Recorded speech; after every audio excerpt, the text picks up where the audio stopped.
There was no sound but laughter as the massive dropship's ramp lowered, and the hunters' jeering echoed into the humid alien jungle. The human operator stood there alone, wearing nothing but battered tactical fatigues and a smirk that shouldn't have belonged to a condemned man. Above him, an announcer's voice mocked, "Today, an extinct human breed would be the galaxy's amusement, a pathetic relic dragged from a ruined world for sport." As the crowd's roar faded from the loudspeakers, the operator slowly raised his hand, gave a small theatrical bow toward the hovering cameras, then flicked them off with both hands. The sudden flick of irreverent defiance sent a ripple of surprise through the watching alien elites. Then the ramp slammed shut, engines roared, and dust swallowed the last view of their prey. He was alone. No gear. No allies. But his smile remained. For anyone paying attention, that smile should have been the first clue that the hunt had already gone wrong. As soon as the dropship was gone, the operator dropped low into the underbrush. He took a deep breath, cataloging every detail of his environment. The trees here bent unnaturally, their trunks spiraling upward, dripping with vine-like growths that pulsed faintly in the twilight haze. Every sound was amplified by the heavy humidity, every broken twig like a gunshot. He moved quickly but with absolute control, using the terrain itself to disappear. While the alien hunters back at their encampment joked about their easy kill and placed wagers on how long he would last, the operator was already preparing their graves. He found the remnants of a razor vine patch, its strands razor-sharp and acidic, perfect for a trap. He knew how alien physiology worked, because unlike them, he had studied before arriving. His reputation back on Earth had been legendary, but these self-proclaimed hunters treated humans as primitive animals. He was about to educate them in the cost of arrogance. By dusk, the operator had his first trap rigged, a tripwire fashioned from a stripped vine, looped between two jagged roots that framed a game trail. Above it, a heavy branch coated with corrosive sap would swing down. Crude but effective. He stepped back and smiled again, glancing toward the hovering drones filming him from a distance. He gave them a small wave and winked. Somewhere on a distant moon, the Galactic Syndicate's viewers laughed, mistaking this as human desperation. Back in the camp, the hunters were preparing their weapons, checking plasma rifles and calibrating their tracking scanners. Their leader, a massive four-armed brute from a warlike species called the Eldar, barked orders, no blasters at first, only traditional weapons, to give the prey a fighting chance. The others cheered, raising their blades and spears in mock honor. None of them realized how thin the line between hunter and hunted was becoming. As night fell, the first squad moved out, their figures shimmering in active camo as they tracked the human's heat signature. But within minutes, one of them vanished. A red light blinked on the leader's wrist display, tracker offline. Then another went silent. And another. By the time the squad leader sent an urgent report back to camp, his message cut out mid-transmission. Back at camp, their comrades laughed nervously, assuming equipment failure. After all, this was just a human. Their scanners would reacquire him. Except they didn't. In the dense jungle, the operator moved with a grace that belied his species. He stripped the fallen hunters of useful gear, repurposing it with ruthless efficiency. He left no blood, no tracks. Even the jungle itself seemed to assist him, swallowing all evidence that they had ever been there. He worked silently, but his mind ran fast. Every failure of their technology made them weaker and more afraid. He knew fear was his greatest ally. He left a crude message carved into a trunk near one of the downed hunters, "Your turn." The alien patrols would find it later and feel their confidence crack. Back at the hunter camp, the leader growled with irritation. He sent 2 more squads into the jungle with orders to encircle and drive the human toward a rocky ravine where they would trap him with aerial drones. The operator was already there, watching from the shadows. As one squad crossed a mossy log, a weighted vine swung loose, snapping one hunter's leg cleanly at the joint, its acidic coating burning the flesh to the bone. The others froze, aiming weapons wildly into the trees, shouting to each other in panic. The jungle, thick with fog, seemed to laugh at them. A second hunter screamed as he vanished beneath the surface of a shallow pool, dragged down by something no one else could see. The operator had used the roots and mud itself to create a deadly snare. By the time the remaining patrols fell back to camp, they were shaken, arguing, blaming one another for incompetence. The operator, meanwhile, sat calmly in the fork of a tree high above, eating a ration bar stolen from one of their packs. He chewed slowly, savoring the chocolate flavor, staring directly into the lens of one of their observation drones. Then he casually crushed the drone in one hand, letting it fall to the ground below. He was sending a message, and every alien on the moon understood it. This was not a hunt. This was an execution. Their execution. As dawn broke, the syndicate announcer's voice hesitated for the first time during his broadcast. The statistics flashing across the screen now showed 6 hunters lost with no visual on the human. No tracks found. No witnesses alive to report what had happened. And the operator himself? Nowhere to be seen.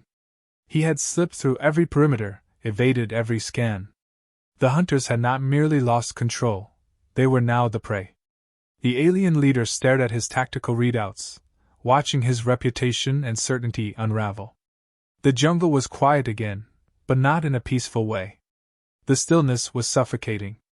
A cold dread settled over every remaining hunter in the camp as they realized that every inch of terrain around them could be lethal. Worse, they knew they were being watched. Every step they took might be the last. Their confidence drained faster than their ammo cells, replaced with doubt and paranoia. But there was one thing they still could not understand. Why hadn't the human just run? Why did he stay? The answer, written plainly in every silent moment, was terrifying. Because he was enjoying this. And somewhere in the trees, a low voice whispered words that chilled even the bravest among them. His voice carried over their calms, hacked and altered, mocking them in their own language. No tracks, no witnesses, no mercy. Ask ChatGPT? ChatGPT said. The morning haze clung to the jungle floor like a fog of dread, heavy and suffocating, as the remaining hunters regrouped around their makeshift camp. Their bravado had drained from them during the night, leaving only grim silence and suspicious glances cast in every direction. None could understand how a single human, armed with nothing but primitive jungle debris and sheer audacity, had dismantled their elite squads with surgical precision. The alien leader's heavy footsteps snapped branches beneath him as he paced furiously, forearms gesturing wildly while he barked commands. He demanded fresh scans, complete sweeps, tighter patrols, and redundant security measures.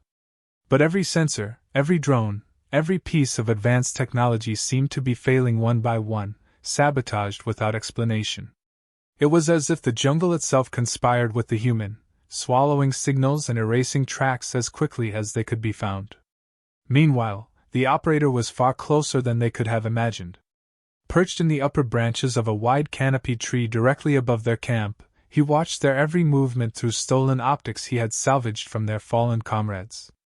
He had mapped their routines, catalogued their weak points, and studied their body language. Where they trusted their equipment, he trusted instinct. Where they relied on scanners, he relied on the primitive brilliance of patience. His lips curled into a quiet grin as he observed their nervous squabbles and frantic attempts to regain control of a situation that had long since slipped through their clawed fingers.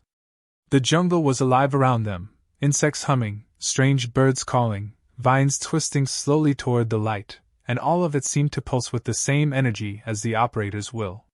He waited until they began arguing loudly over who should take the next watch before making his move. A small stone, wrapped tightly with a length of vine and coated with jungle resin, fell silently from above, landing at the feet of one of the guards. At first, he did not notice it. Then he looked down, eyes narrowing in confusion as he bent to examine it. The stone emitted a faint, almost playful chirping noise before detonating in a puff of sticky spores.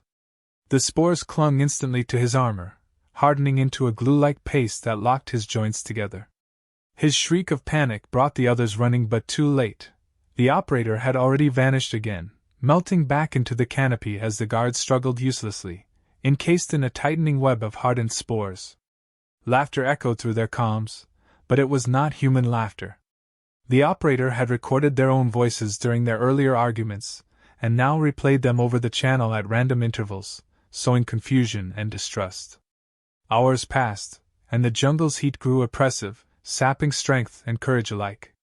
Patrols stumbled through the undergrowth, sweating and muttering curses, weapons raised but hands shaking.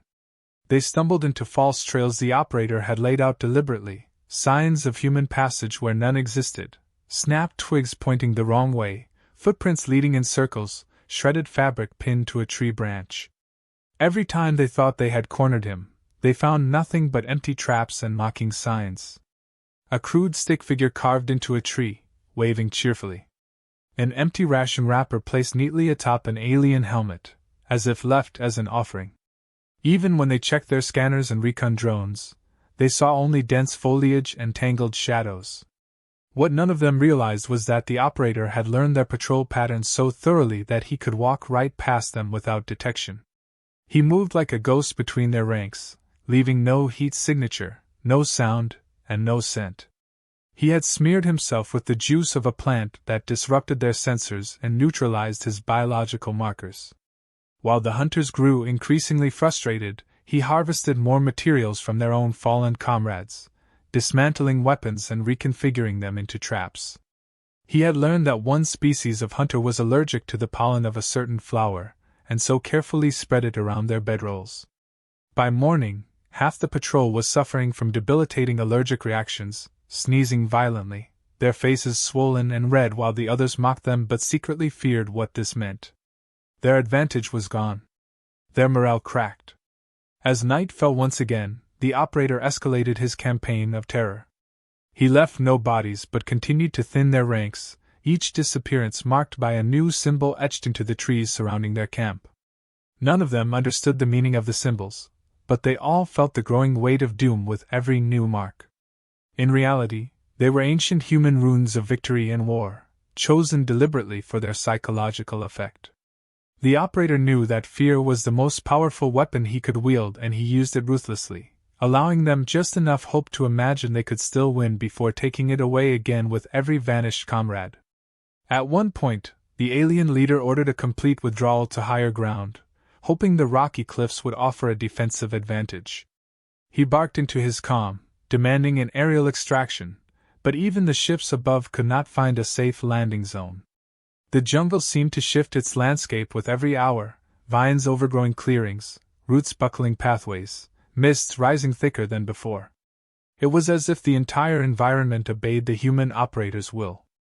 The hunters hauled their supplies up the rocky slope, exhausted, battered, demoralized.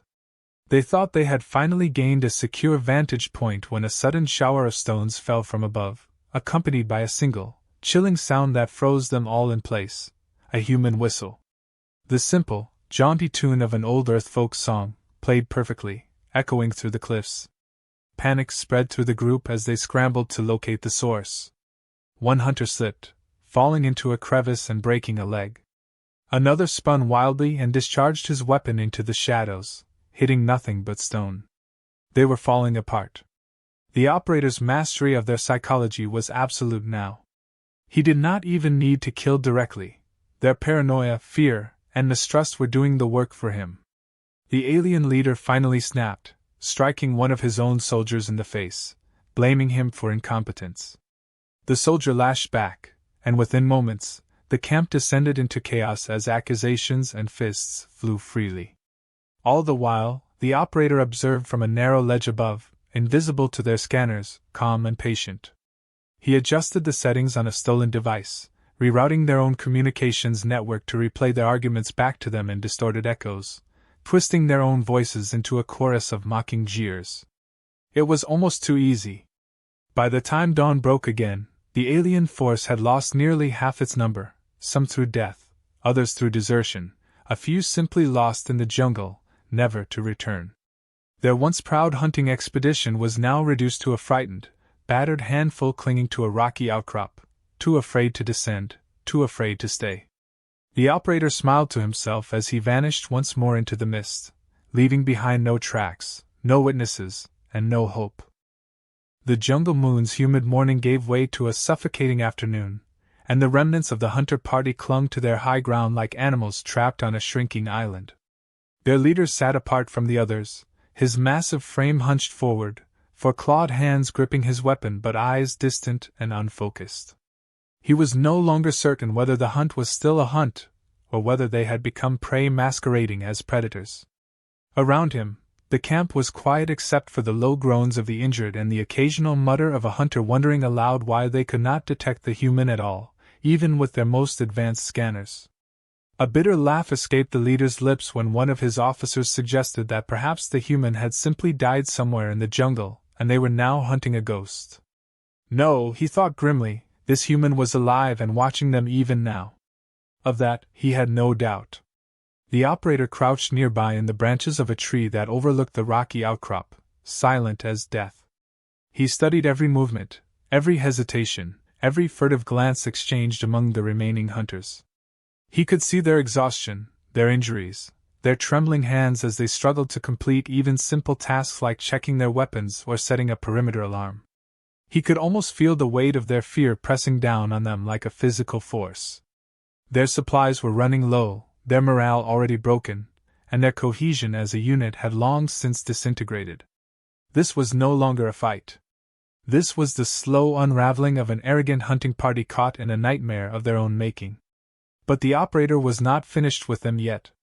He knew that the psychological pressure he had exerted over the last 2 days was reaching its peak, and now was the time to push them completely over the edge. He began by planting subtle noises in the jungle around them, snapping branches, rustling leaves, and the faint but unmistakable sound of human footsteps moving in circles around their camp. He moved between positions with a speed and grace that left no trace, using the terrain to amplify every sound so that it seemed as though they were surrounded by multiple enemies. Occasionally he whispered fragments of their own language, recorded from earlier conversations and played back through stolen comms equipment, just loud enough to reach their ears but not loud enough to be located. The alien leader ordered one of his lieutenants to organize a sweep of the jungle around the camp, but no one wanted to go. Even the most aggressive hunters hesitated, glancing nervously into the shadows where so many of their comrades had vanished without a trace. The leader's anger boiled over, and he physically dragged 2 of them forward, shoving them down the slope with threats of execution if they did not return with the human's corpse. The 2 hunters disappeared reluctantly into the undergrowth, weapons held tightly, eyes wide with terror. The rest of the camp waited in tense silence, listening intently for any sign of a struggle or a gunshot, but there was nothing. Minutes turned into an hour, then 2, and still no sign of them. The leader cursed and threw his helmet across the camp, denting a rock and scattering gear. He shouted into his comms, demanding a response, but all he received was static. The operator watched this all unfold from his vantage point in the trees, savoring the moment. He had not killed the 2 hunters sent down the slope. He had simply let them wander deeper into the jungle, allowed them to become lost in the maze of shifting foliage and treacherous terrain. Their fear would do the rest. He knew they would panic soon enough, turning on each other or blundering into the traps he had left behind. In the meantime, he turned his attention back to the remaining hunters, who were now divided into 2 camps, those who believed they should attempt a retreat, and those who still clung to the hope of killing the human and salvaging their pride. The operator decided to stoke that division further. Using their own stolen equipment, he broadcast snippets of conversation between the 2 factions, edited to suggest betrayal and secret plots. Voices whispered from their own comms devices, claiming that some of their comrades had struck a deal with the human, that escape was possible if only they abandoned the others. The effect was immediate and devastating. Accusations flew, weapons were raised, and within moments a brawl erupted in the center of the camp. The alien leader tried desperately to restore order, but even his booming voice could not cut through the chaos. A gunshot rang out, and one of the hunters collapsed, clutching a wound to his abdomen. The leader froze, realizing that they were now killing each other without any need for the human to intervene. As the fight continued, the operator made his way carefully through the jungle toward their perimeter. He dismantled their alarms with practiced ease, rewiring them so that they would emit false signals and lead the hunters in the wrong direction if they tried to use them again. He planted small traps around the outskirts of their camp, simple devices designed to injure rather than kill, pits covered with loose foliage, tripwires rigged to release noxious gas, and thorn-covered branches tied back to snap across paths at head height. He knew that as soon as they attempted to flee, they would stumble directly into these hazards, further breaking their spirits. When the operator was finished, he retreated to a safe distance and waited. He listened as the brawl in the camp gradually subsided into bitter muttering and exhausted silence. The hunters sat in a loose circle around a small fire, their eyes hollow and their faces drawn. They spoke in low voices, discussing whether it was possible that the human was somehow manipulating their minds, using some unknown technology or psychic ability to drive them mad. The operator smiled at this. The truth was far simpler and far more terrifying for them. He was just better. As darkness fell once more over the jungle moon, the operator prepared for his final move of the day. He crept close enough to the camp to overhear their plans. They intended to break camp at first light and head for a narrow canyon where they believed they could establish a more defensible position and call for extraction. The operator committed every detail of their plan to memory, then quietly left a single calling card just outside their camp, a perfectly cleaned and polished alien helmet, placed upright with a crude stick figure of a waving human scratched into the side. When the first hunter discovered it, he screamed in terror, waking the entire camp. The leader rushed over, stared at the helmet in disbelief, and then hurled it away in a fit of rage. But no one spoke after that. No one dared suggest that this was anything other than what it truly was, proof that the human was close, watching, and capable of anything. The operator disappeared once more into the jungle, his work for the night complete. He moved like a shadow, unseen and unheard, leaving behind no tracks, no witnesses, and no hope. The hunt was over. They just did not know it yet. ChatGPT said. At first light, the remnants of the hunting party rose in silence, their movements sluggish and disjointed as exhaustion and fear gnawed at their resolve. The alien leader's once imposing presence had diminished. Though he still barked orders, his voice cracked and his eyes darted nervously toward the trees as if expecting the human to step out of the shadows at any moment. Every hunter who remained alive was hollow-eyed and jittery, fingers trembling as they packed gear and checked weapons they no longer trusted. Even their sophisticated scanners and comm systems, once the pride of their elite force, had become useless talismans offering no comfort. They could not see him. They could not hear him. Yet all of them felt him. The human operator was everywhere and nowhere, an invisible predator haunting their every step. Their plan was desperate and flawed, but it was all they had left. They would abandon the rocky outcrop and move quickly to the canyon 2 clicks west, hoping its narrow walls would funnel the human into a trap. From there they would fortify and hold position until an extraction craft could retrieve them. None of them admitted aloud what they all knew: their communications had failed to reach any ship for days. Still, clinging to the illusion of a plan gave them something to do, something to believe in as they trudged through the dense jungle undergrowth. The operator followed, unseen and patient.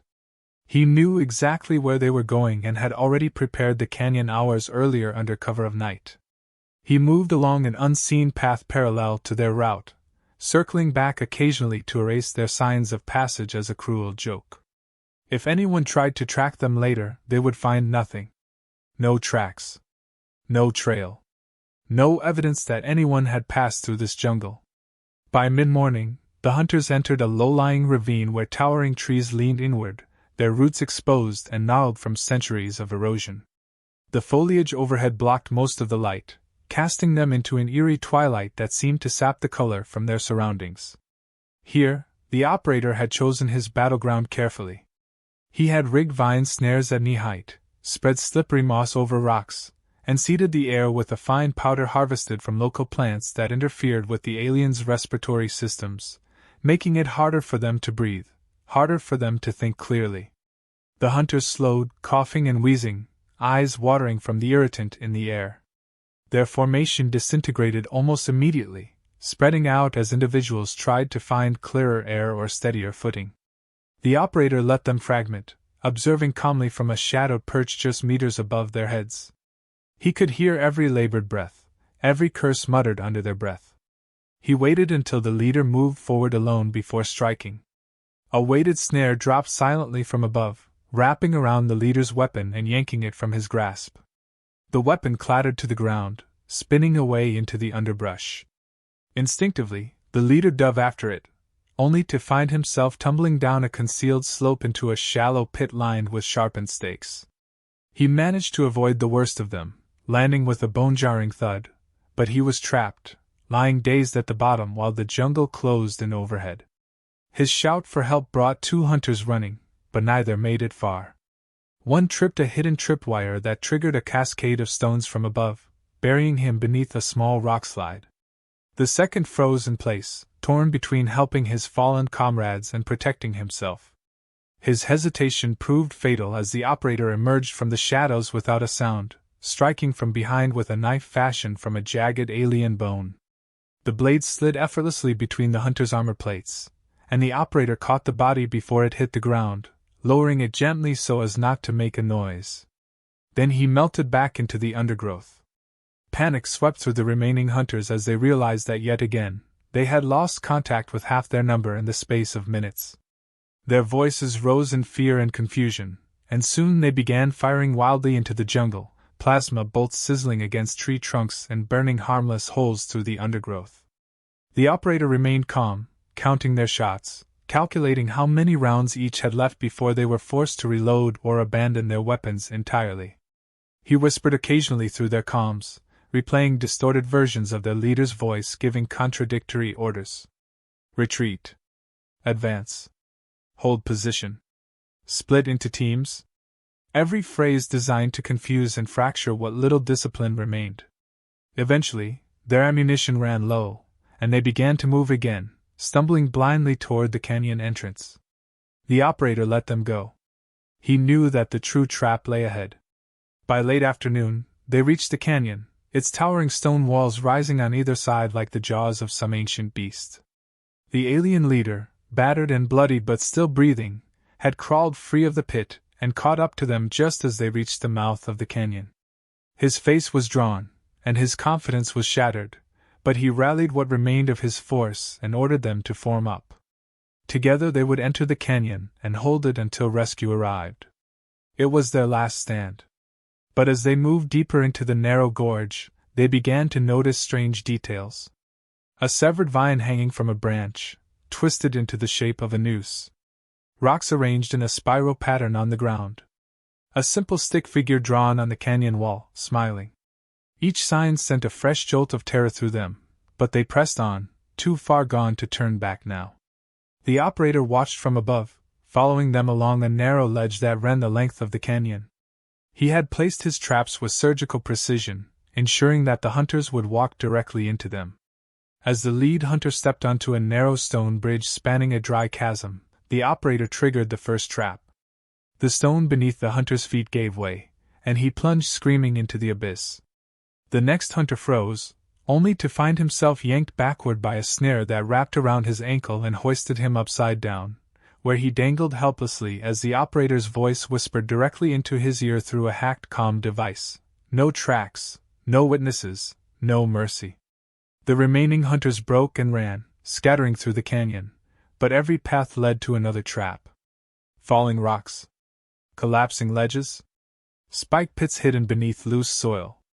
By the time the sun dipped below the horizon, only the alien leader remained, standing alone in the center of the canyon, his weapon gone, his armor battered and cracked, and his eyes wide with terror.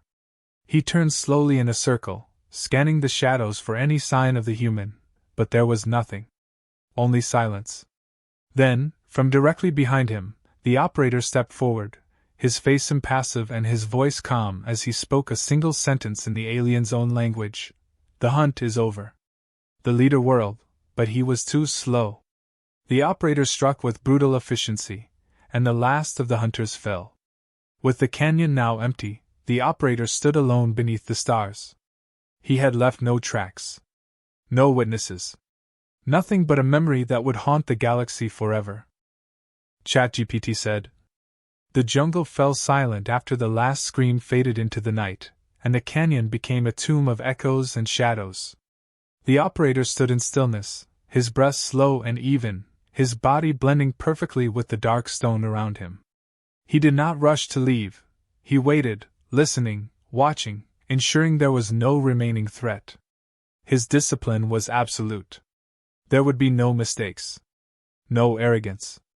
Only control. The alien leader's lifeless body lay at his feet, the last of the once proud hunting party reduced to nothing but a grim trophy. But the operator had no interest in trophies. His only purpose had been to dismantle them completely, and he had succeeded. Somewhere far above the moon's surface, the Galactic Syndicate flagship hovered in low orbit, monitoring the feeds from the cameras that had been placed throughout the jungle.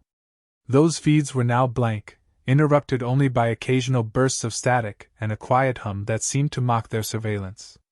The commentators who had spent the last days laughing at the hunt had fallen silent, their smug commentary replaced with tense whispers as they watched their most elite hunters disappear one by one. What had begun as entertainment had turned into something else entirely.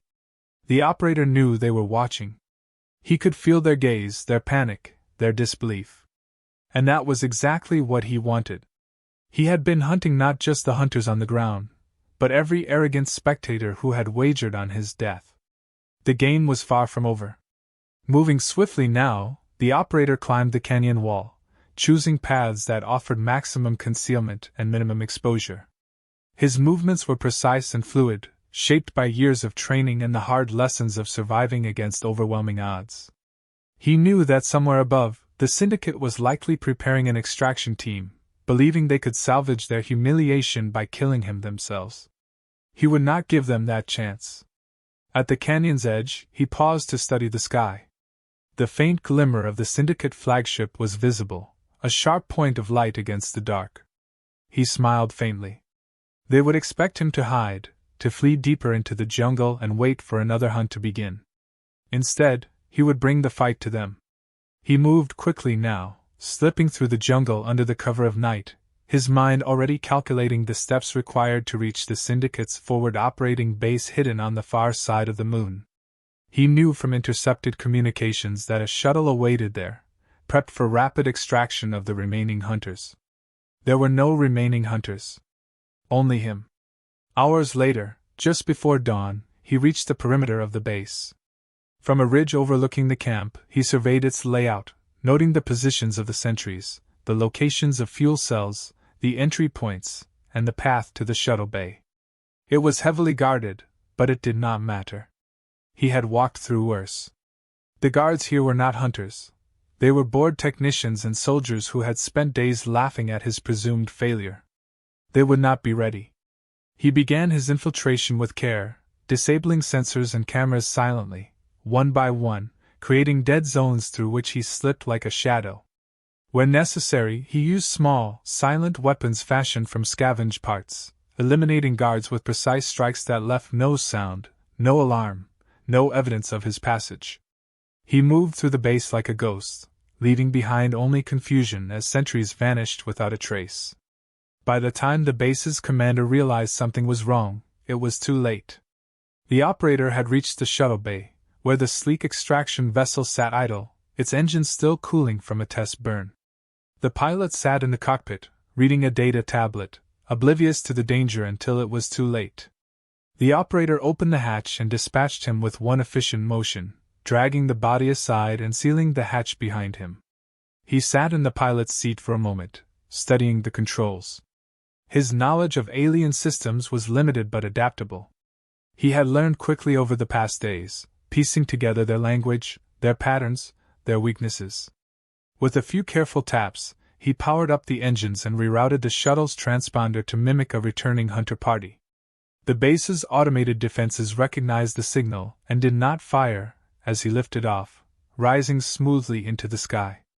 Above him, the Syndicate flagship waited, expecting the return of their victorious team. As the shuttle approached docking range, the flagship's control center opened a comm channel, requesting a report. The operator said nothing, transmitting only a static-filled burst of their own voices, stitched together from intercepted conversations and edited to sound like a garbled transmission. It was enough to satisfy the operator at the helm of the flagship. They authorized docking, and the shuttle slid smoothly into the bay. Once inside, the operator moved quickly, slipping from shadow to shadow, using the chaos of the shuttle's arrival as cover.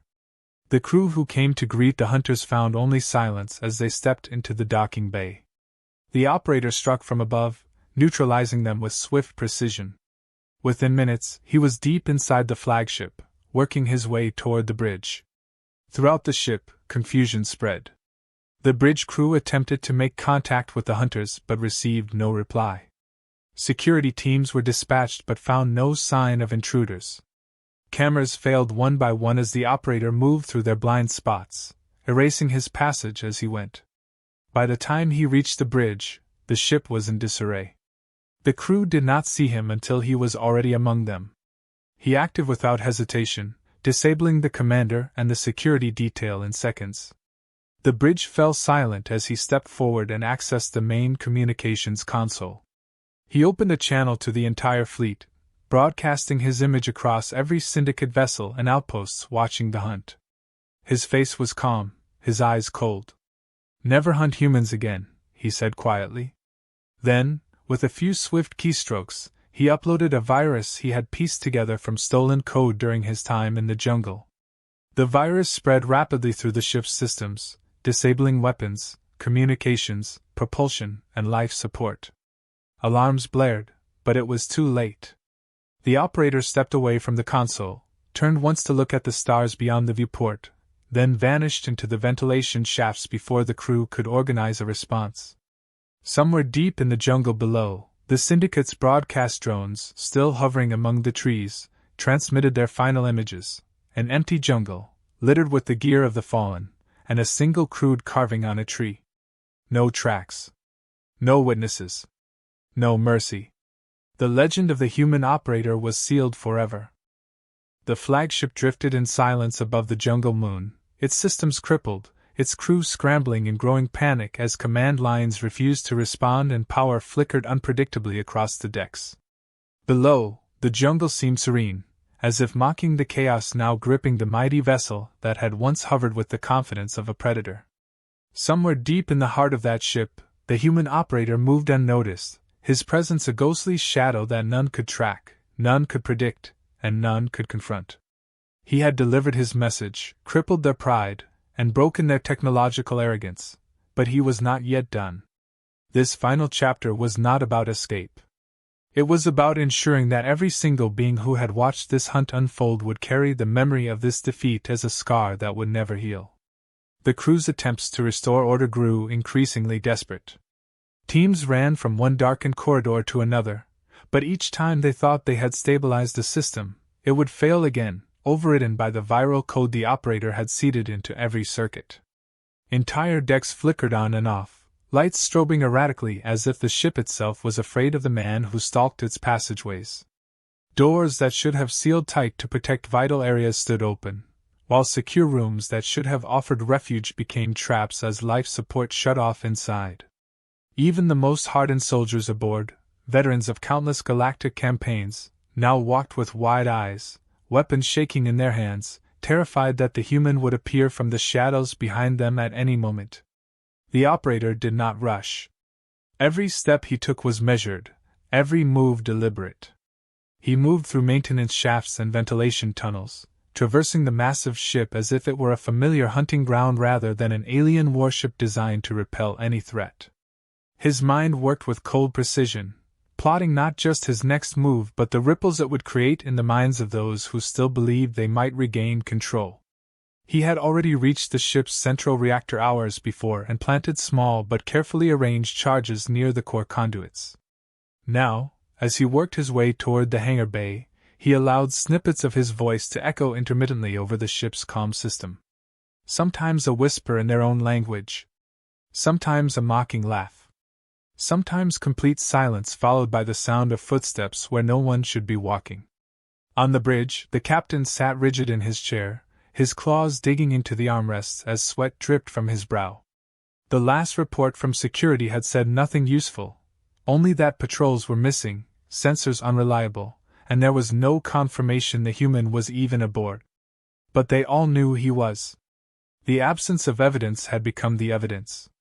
They could feel it. The dread hung in the air so thick it made it difficult to breathe.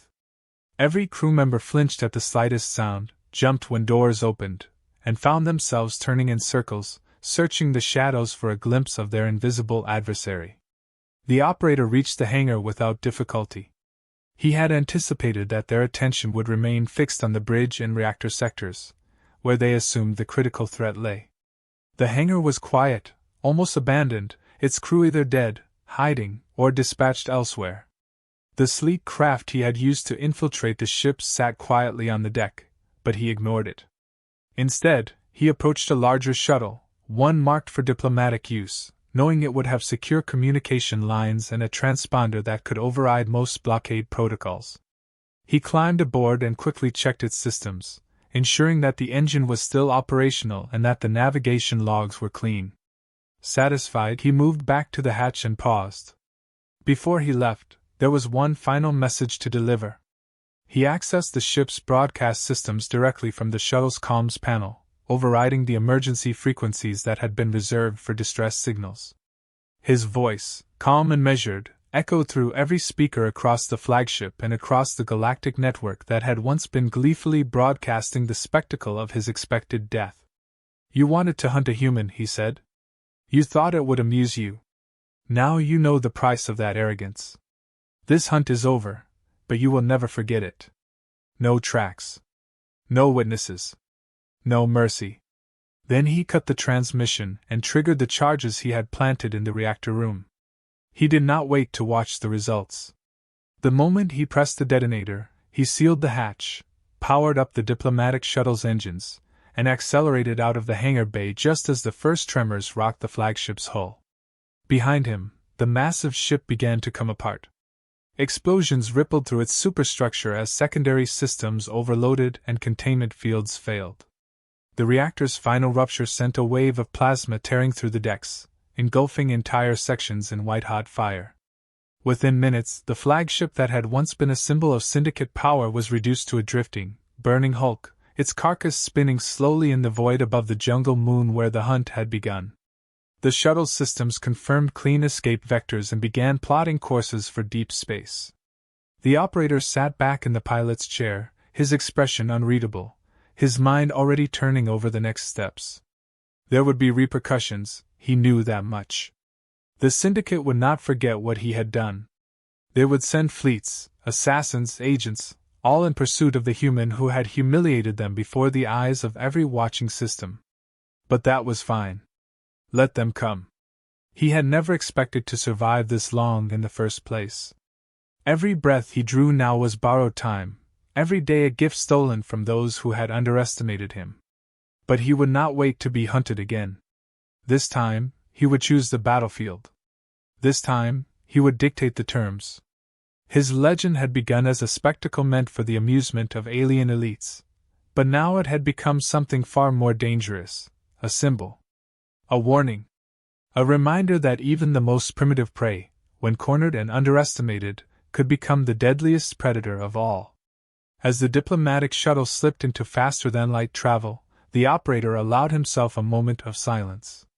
He remembered the faces of those who had mocked him, who had wagered on his death. They would all hear his name now. They would speak of him in whispers, not as a victim but as a force of nature. The human who had left no tracks, no witnesses, and no mercy. The jungle moon receded behind him, its quiet canopy hiding the remains of the hunters who had once strutted in confidence. The wreckage of the flagship continued to burn in orbit, casting flickering shadows over the trees. The galaxy had changed in those few days, and it would never be the same again. And somewhere, in the quiet void of space, the operator smiled faintly as he disappeared into the stars, his mission complete, his legend just beginning.